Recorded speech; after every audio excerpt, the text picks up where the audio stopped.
ચોક્કસ. અહીં પ્રશ્નોના જવાબો અને સમજૂતી આપવામાં આવી છે.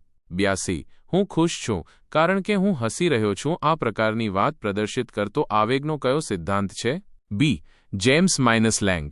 સમજૂતી. જેમ્સ લેંગ સિદ્ધાંત મુજબ શારીરિક ફેરફારો જેમ કે હસવું આવેગ જેમ કે ખુશીનું કારણ બને છે. 83. પી અને ક્યુ વિભાગને જોડો અને સાચી રીતે જોડેલી શ્રેણી દર્શાવો. બી. A-2 B1 C4 D3.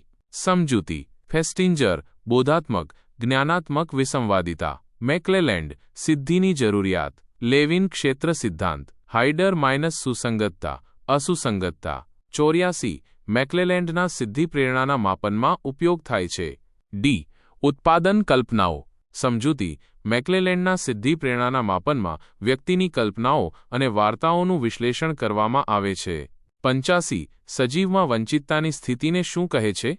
C. જરૂરિયાત.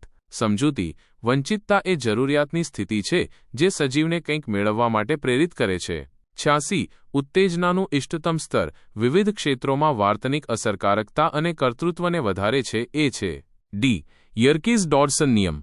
સમજૂતી. યર્કીઝ-ડોડસન નિયમ મુજબ ચોક્કસ સ્તરની ઉત્તેજના શ્રેષ્ઠ પ્રદર્શન માટે જરૂરી છે. 87. કેનનનો આવેગને લગતો અભ્યાસ મુખ્યત્વે ની સાથે સંબંધિત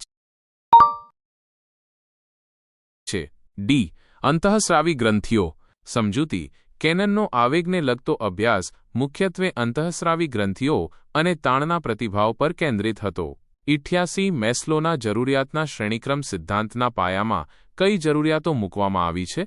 એ. શારીરિક જરૂરિયાતો. સમજૂતી. મેસ્લોના જરૂરિયાતના શ્રેણીક્રમ સિદ્ધાંત મુજબ શારીરિક જરૂરિયાતો એ પાયાની જરૂરિયાતો છે જે સંતોષાયા પછી જ અન્ય જરૂરિયાતો પર ધ્યાન કેન્દ્રિત કરી શકાય છે.